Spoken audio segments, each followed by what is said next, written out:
Banner লাগা, যুবকেরা banner টানা আর লেখ পবিত্র রাজনীতির নাম ইসলাম, বাকি সব নাপাক। ব্যানারে লেখ কিয়ামত পর্যন্ত এই জমিনে ইসলাম আর মদিনার আদর্শ যতদিন পর্যন্ত বাস্তবায়ন হবে না, ততদিন পর্যন্ত এই জমিনে কেউ শান্তি দিতে পারবে না। চাপাবাজি করতে পারবে, শান্তি কপালে নেই। শান্তির একমাত্র ঠিকানার নাম ইসলাম। শান্তির একমাত্র ঠিকানার নাম দিনিয়াল ইসলাম দীনু মাওকাহু আরজুকু ফরানান আফওয়ান ইনদাহু। খারাপ লাগতেছে আপনাদের? ভালো লাগবে আর কবে? হুজুরেরা সব মরে গেলে। কেমন সমাজে আছেন টের তো পান না। বাবা তার আপন মেয়েটারে হোটেলের মধ্যে ঢুকাইয়া বলে আজকে রাতের জন্য তুই আমার কাছে, মেয়ে না স্ত্রীর সমান। নাউজুবিল্লাহ আসে না? এটা কি ইন্ডিয়ার খবর? সোনার বাংলার তাজা খবর। বরং বউরে মা কয়া ডাকে, ঠিক নেই? এই লোকটার দিমাগ নাপাক। এরপরে চোখের গুনাহ, হাতের গুনাহ, অন্তরের গুনাহ, জবানের গুনাহ। এমন একটা নাপাক, অসৎ, চরিত্রহীন। এরে যদি বলেন আমি এই সমাজের দায়িত্ব নিয়ে সমাজটা নাপাক করিয়া দাও, পবিত্র বানাও, তাহলে অবস্থাটা কেমন হবে বলবো নি? বলেন। লঙ্গিতে লাগছে গোবর। গোবর চিনেননি? আপনাদের দেশে নাই তো? লঙ্গিতে গোবর লাগছে, বলেন তো এখন পাক না নাপাক? লঙ্গির গোবর নাপাক। এই গোবর দূর করার জন্য কি লাগবে? কি লাগবে? অচেনা এলাকায় খুঁজতেছি, কই পানি পানি পানি পানি পানি, নাই নাই নাই। ঘাম ছুটে গেছে, পানি ভাই না। একজনে কয় ভাই এত পেরেশানি কেন? পানি তো নিজের কাছেই আছে। আছে না? পানি তো নিজের কাছেই আছে, বাহিরে খুঁজো কেন? ওই পানির নাম কি? কাইটা দিয়ে ধুইয়া দাও। চিন্তা করছে এত কষ্ট করে খুঁজে পানি যখন পাই নাই, তাহলে প্রস্রাবের পানি দিয়ে গোবর ধুয়ে দিই। প্রস্রাবের পানি দিয়ে গোবর ধুইলে নাপাক গেল না আরো ছড়াইলো? প্রস্রাবের পানি দিয়া গোবর নাপাক ধুইতে গিয়া যেমন নাপাক আরো ছড়ায়, সুদখোর, ঘুষখোর, গাঁজাখোর, মদখোরের দিয়ে সমাজের পবিত্রতার দায়িত্ব দিলে সমাজ আরো নাপাক হয়ে যাবে। যাও সুন্নতে আহমদ কো জাবা মুহাম্মদ কাইবুদ নিসবতুরা মান আহাব্বা সুন্নতি কওলে রাসূল মজদায়ে কা নামাই হাম কুন কবুল। রবের সাথে যারা মুলাকাত করতে চায় তাদের জন্য এক নাম্বার কর্মসূচি নেক আমল করবে। কি আমল? কি আপনাদের কি ধারণা জানি না, আমল টামল তো লাগে না? লাগে? আপনি কোন লাগে লাগে না? আল্লাহ কি কয়? আল্লাহ বলেন আমি মানুষ বানাইছি শুধু আমল করানোর জন্য। দলিল আল্লাযী খালাকাল মাউতা ওয়াল হায়াতা লিয়াবলুয়াকুম আইয়ুকুম আহসানু আমালা ওয়া হুয়াল আজিজুল গফুর।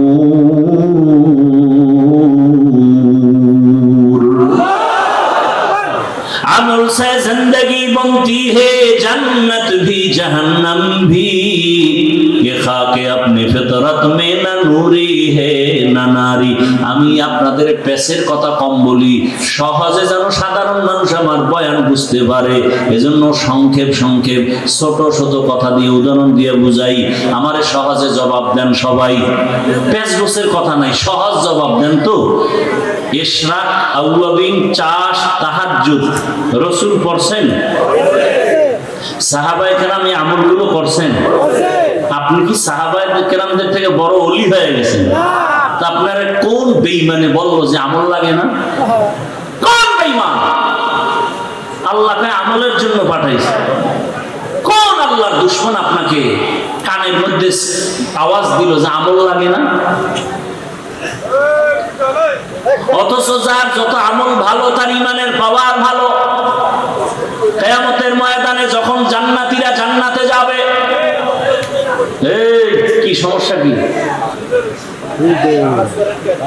এখানে ডিস্টার্ব, ওইখানে ডিস্টার্ব, এত ডিস্টার্ব হলে কি ওয়াজ হয়?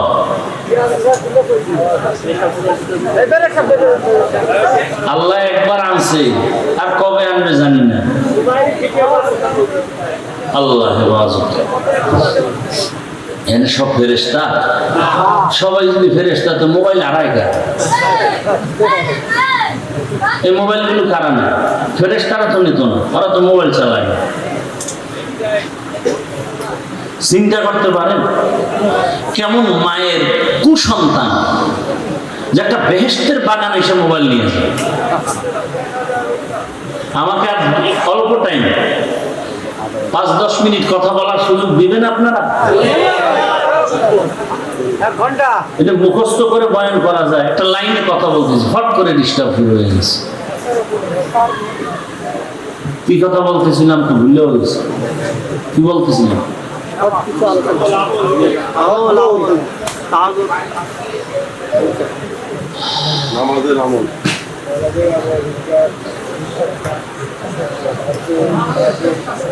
আল্লাহ পাক আমলের জন্য আমাদের পাঠাইলেন। সাহাবায়ে কেরাম ইশরাক, আওয়াবিন, চাষ, তাহাজ্জুদের আমল করেছেন। তাদের এত আমলের কি দরকার ছিল? জীবন চলে গেছে, জামাত ছাড়া নামাজ তারা আদায় করতেন না। এরে আল্লাহর বান্দারা, ঘরের মধ্যে খানা নাই, খুব খেয়াল করেন। বুঝছি আর বেশি ধৈর্য আপনাদের হবে না, আর আমারও ধৈর্য কম। আমি গুছাই নিয়ে আসতেছি, খেয়াল করেন। সাহাবীর ঘরে খানা নাই। রহমতের নবীর পিছনে নামাজ পড়তে গিয়া সাহাবায়ে কেরাম আযানের আগে মসজিদে হাজির। হঠাৎ করে নজর করে দেখা গেল একজন সাহাবী সবাই সবার আযানের আগে আসে, নামাজের সালাম ফিরাইয়ে বসে থাকে, রহমতের নবী বয়ান করবেন, শুনবেন। কিন্তু একজন সাহাবী ইকামতের সময় মসজিদে ঢুকে পেছনে দাঁড়ায়, সালামটা ফিরানো মাত্র সাহাবী দৌড়াইয়া আবার বের হয়ে চলে যায়। সাহাবায়ে কেরামের নজরে আসার পর রহমতের নবীর কাছে একটু জানাইলেন, নবী জবাব দেন নাই। কিছুদিন পরে আবার নবীকে বললেন, নবী আবারও কিছু জবাব দিলেন না। কিছুদিন পরে আবার সাহাবায়ে কেরাম যখন বললেন, রহমতের নবী এবার 3 বার শোনার পরে বলে, সাহাবী কোনো বিপদের মধ্যে আছে, চলেন আমরা সহ তার বাড়িতে যাই। ও পর্দার আড়ালের আম্মা জানেরা, ও বোনেরা, ও যুবক, কয়দিন আর বাহাদুরি করবা? তোমার আমার সামনে কত যুবকের লাশ, এই বয়সে কত যুবকের কবরে রাখছি, জানাজা দিছি। আগামীকাল হতে পারো তুমি হসপিটালের রোগী, হতে পারো তুমি কবরের বাসিন্দা। দেখো না, মাত্র কয়েকদিন আগে বিদেশ থেকে টাকার অলংকার নিয়ে আসছে বাড়িতে বেড়াবার জন্য। এয়ারপোর্টে আগাইতে গেছে তার স্ত্রী, সন্তান, পরিবারের সবাই। এয়ারপোর্টে নাইমা গাড়িতে উঠছে, গাড়িতে রওনা। কি আনন্দ! বহুদিন পরে সে সন্তান কাছে পাইছে, কোলে নিয়ে চুমো খায় বাবা। স্ত্রীর অন্তরে আনন্দ, স্বামী আমার জন্য অনেক কিছু নিয়ে আসছে। কিন্তু ভাগ্যের নির্মম পরিহাস, বাড়িতে যাইতে না যাইতে কাছাকাছি যাইয়া গাড়িটা রাস্তার পাশে পানির মধ্যে পড়ে গেছে। সন্তান, স্ত্রী সব মরে গেল। ওই বিদেশি আমার যুবক বাবা স্বর্ণের অলংকার নিয়ে কাঁদে। মানুষ বিয়া কইরা মাইয়া বলা নিয়ে খাইয়া না খাইয়া একসাথে থাকার আনন্দ আলাদা, কিন্তু আমি সেই আনন্দ পাই নাই। টাকার জন্য বিদেশ চলে গেলাম, আজকে বড় বুক ভরা আশা নিয়ে আসছি, স্ত্রীর কাছে যাব, সন্তানের নিয়ে আনন্দ। আমার কপাল কেন এত খারাপ, আমার হাতের উপরে আমার বাচ্চাটা মরিয়া গেল, আমার চোখের সামনে স্ত্রী মরে গেল, এই কি কপাল। এই কয়েকদিন আগের ঘটনা না, খবর নাই। এমন একটা দিন নাই যে যুবকের লাশ পানির মধ্যে দেখা যায় না, গাড়ির নিচে দেখা যায় না, ঘুমের বিছানায় দেখা যায় না। ওরে বান্দা, পালাবি কই? পালানোর কোনো সুযোগ নাই, হয়তো মরবি, না হয় তোরে পিটাইয়া মারবে। এমন এক দুনিয়ার জমানা পাল্টে গেছে, এখন মরা লাগে না, পিটাইয়া মারে। দুশ্মন লাগে না, তোর আপন বন্ধু তোরে মারবে। এখন তো সেই রাজনীতি চলে, বন্ধু বন্ধুকে মারে, সন্তানের মা মারে, মা বাবাকে সন্তান জবাই করে, স্ত্রীকে স্বামী মারে, স্বামীকে স্ত্রী মারে। সেই রাজনীতি চলতেছে, বিচার নাই। 15 বছর জেলখানায় হাজত খাটার পরে মহামান্য আদালত 15 বছর পরে কয়েকদিন আগে রায় দিয়ে কয় তোমার জীবনে কোনো দোষই নাই। তাহলে 15 বছর জেলখানায় কেন ঢুকাইলা? এই বিচার কোন দিন এই জমিনে ইনসাফের সাথে হবে? মিথ্যা মামলা দিয়ে দিছে আর গ্রহণ করে নিল। মিথ্যা মামলা নেয় আর অন্যায়, বাস্তব অন্যায়ের মামলা অনেক সময় টাকা খাইয়া নেয় না। বড় কঠিন হালাত, বলারও মানুষ নাই, শোনারও মানুষ নাই, বিরোধিতা করার মানুষের অভাব নাই। বড় কঠিন। আল্লাহ বলেন নেক আমল করো, যত পারো আমল চালিয়ে যাও, ইখলাস ওয়ালা আমল। ইখলাস কবে আসবে? সেই দিন কর্মকা হবে না। চালাও, আমল চালায় যাও। আমল করতে করতে এক সময় যদি সেজদাটার মধ্যে ইখলাস চলে আসে, কান্না চলে আসে, এক সেজদা জান্নাত ওয়াজিব হয়ে যাবে, 1000 সেজদা আসমানে কবুল হতে হবে না। এই জন্য সাহাবায়ে কেরাম আমল করতে করতে বেকারার। রহমতের নবী বলেন চলো সাহাবীর বাড়িতে যাই ফজরের নামাজের পরে। রহমতের নবী সাহাবাদের নিয়ে ওই সাহাবীর বাড়ির দরজা, বাড়ি বাড়ি না ঘর, এখন তো আমাদের বাড়ি দোতলা তিনতলা বিল্ডিং করা, তখন খেজুর পাতার ছাউনি দিয়া 2 জন মানুষ থাকার মতো একটু জায়গা ছিল, ঘর। রহমতের নবী ঘরের কিনারায় দাঁড়ালেন, আসসালামু আলাইকুম ইয়া আহলাল বাইত, ঘরওয়ালারা দরজা খোলো। রহমতের নবী সামনে হাজির, ভেতর থেকে কোনো আওয়াজ নেই। কিছুক্ষণ পর আবার ডাক দেয়া হলো, দরজা খোলো। রহমতের নবী দাঁড়ানো, খবর নাই। আবার কিছুক্ষণ পরে আওয়াজ, সালাম, ঘরওয়ালারা দরজা খুলো। এবার হঠাৎ করে ঘর থেকে শুধু কান্নার আওয়াজ আসতেছে। সাহাবী কান্না করে, ইয়া রাসূলুল্লাহ, আমারে আপনি দয়া করে বেয়াদবি মাফ করবেন, আমি আপনার সামনে আসার মতো এমন কোন কাপড় আমার পরনে নাই। রহমতের নবী শুনিয়া একটা চাদর দিয়া দিলেন, নাও। মোটামুটি চাদর আবৃত করিয়া রহমতের নবীর সামনে আইসা চোখের বাড়ি সারিয়া, ইয়া রাসূলুল্লাহ, আমি বুঝছি আমার মনে হয় অভিযোগ হয়ে গেছে আপনার কাছে। আমি ইকামতের সময় যাই, সালাম ফিরানো মাত্র চলে আসি, আমার কলিজায় ব্যথা, আমি আপনাকে সময় দিতে পারি না, বয়ান শুনতে পারি না। আমারে আমার আল্লাহ তো গরীব, আল্লাহ আমাকে এত গরীব বানাইছেন। ঘরের মধ্যে আমার স্ত্রী আর আমি 2 জন মানুষ, 2 জনে মিলে একটা কাপড়, ঘরের ভিতরে একটা গর্ত বানাইছি।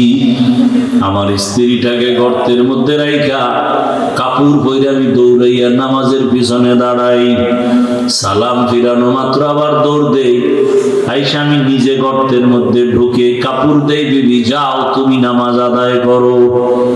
এইভাবে করে করে আমি সংসারের মধ্যে সময় কাটাইয়া যত কষ্ট হোক আমি আমার মাওলার হুকুমের বাইরে চলি না। সাহাবায়ে কেরামদের চোখে পানি, রহমতের নবীও কান্না। রহমতের নবী বলেন, ও আরশে আজিমের মালিক, তুমি তাকাইয়া দেখো, কুদরতের নজর দাও, তোমার এই সাহাবী, তোমার বান্দা আমার মোহাব্বতের সাহাবী, এত কষ্টের ভিতরও তোমাকে ভুলে না। আল্লাহ তোমার কাছে আমি রহমতের নবী দোয়া করি, তুমিও আমার এই সাহাবী তোমার বান্দাকে ভুলিয়া যাইও না। আর আপনারা একটু কিছু না হইতেই গ্রামীণ ব্যাংকে দৌড়ান, একটা চায়ের দোকান দিবেন, তাও সুদের টাকা লোন উঠাইয়া দেন। ওরে সুদের সাথে যারা জড়িত তারা 24টা ঘন্টা সেকেন্ডে সেকেন্ডে গর্ভধারিণী মায়ের সাথে জেনার গুনাহ হচ্ছে, খবর নাই। সুদের সাথে যারা জড়িত তাদের নামাজ হবে না, রোজা হবে না, মোনাজাত কবুল হবে না, তেলাওয়াত হবে না। আল্লাহ কোরআনে স্পষ্ট বলছেন, তোমার সাথে আমি যুদ্ধ করার জন্য রেডি। এরে আল্লাহর বান্দারা, আল্লাহর সাথে মোলাকাতের ইচ্ছা যাদের আছে তাদের জন্য করণীয় নেক আমল। সতর্কবাণী, শিরিক করা যাবে না। শিরিক মানে কি? বলে আল্লাহর মতো আল্লাহ আছে মনে করা শিরিক, আল্লাহর ক্ষমতার মতো কারো ক্ষমতা আছে মনে করা শিরিক, আল্লাহ পাকের হুকুমের মতো কারো হুকুম মানতে হবে এই ভাব নেওয়া শিরিক। দুনিয়ার কারো হুকুম আমার আল্লাহর হুকুমের সমান না। আল্লাহর হুকুম যেই গুরুত্ব দিয়া মানি, অন্যের হুকুমে গুরুত্ব দেয়া যাবে না। আল্লাহর স্পেশাল কিছু গুণ আছে, এই গুণটা অন্যের মধ্যে আছে মনে করার নাম শিরিক। যারা শিরিক করবে তারা মুশরিক, মুশরিকদের জন্য জান্নাত হারাম। ওয়া মান ইউশরিক বিল্লাহ ফাকাদ হারামাল্লাহু আলাইহিল জান্নাহ। ইন্নাল্লাহা লা ইয়াগফিরু আন ইউশরাকা বিহি ওয়া ইয়াগফিরু মা দুনা যালিকা লিমান ইয়াশা। ওয়া মান ইউশরিক বিল্লাহ ফাকাদ দাল্লা দালালান বাঈদা। শিরিক করা যাবে না, নেক আমল ছাড়া যাবে না, তবে ইখলাসের সাথে আমল করো। এত বয়ান করার পরও কেন আমল হয় না রে বাবা? এর কারণটা খুঁজে বার করছেন নি? হুজুরেরা বয়ান করে, তাবলীগের বয়ান, পীরের বয়ান, জুমার বয়ান। এখানে আমরা যারা বসে আছি সবাই আমরা মুসলমান। আমি তো মনে করি আপনাদের আল্লাহ আমার আল্লাহ দুইজন। কয়জন? একজন। আপনাদের নবী আমার নবী আলাদা না এক? আপনাদের কোরআন আমার কোরআন, ভালো করে স্বীকার করেন, তাল মিলাইয়েন না। আপনাদের কাবা আমার কাবা, আপনাদের কালেমা আমার কালেমা, আপনাদের ধর্ম আমার ধর্ম, আপনাদের নবী আমার নবী। দুনিয়াতে আসছি সিস্টেম নাকি আপনারা লুঙ্গি পরে আসছেন? বিদায়বেলা কাফনের সংখ্যা, আমার সম্মানে একটা কাফন বাড়ানো হবে, রিক্সা ড্রাইভার গরিব হওয়ার কারণে একটা কাফন কমানো হবে। আমাকেও 3টা কাফন, আপনাকেও 3টা কাফন দেয়া হবে, কালার হবে আলাদা। আমি তো হুজুরদের কালার একরকম, আপনাদেরটা আর এক রকম। হ্যাঁ, কাফনের উপরে লেখা থাকবে বড় হুজুরের লাশ, টাকাওয়ালার লাশ, কবরের সাইজও। এই দিকের মানুষের কবর একটু বড় না সব সাইজ এক? কবরে প্রশ্ন হবে 3টা আলাদা। আমাদের প্রশ্ন একরকম, আপনাদেরটা আর এক রকম। ও বাবারা, ও যুবকরা, ও মা বোনেরা, ভালো করে বুঝেন, আপনার আমার আল্লাহ এক, নবী এক, কোরআন এক, কাবা এক, ধর্ম এক, কালেমা এক, কাফন এক, কালার এক, কবর এক, প্রশ্ন এক। তাহলে আপনাকে বয়ান করব কেন? বয়ান তো করব তাদের যারা আল্লাহ চিনে না, কোরআন হাদিস বুঝে না। হিন্দুদের বয়ান করব, খ্রিস্টানকে করব, ইহুদিকে করব।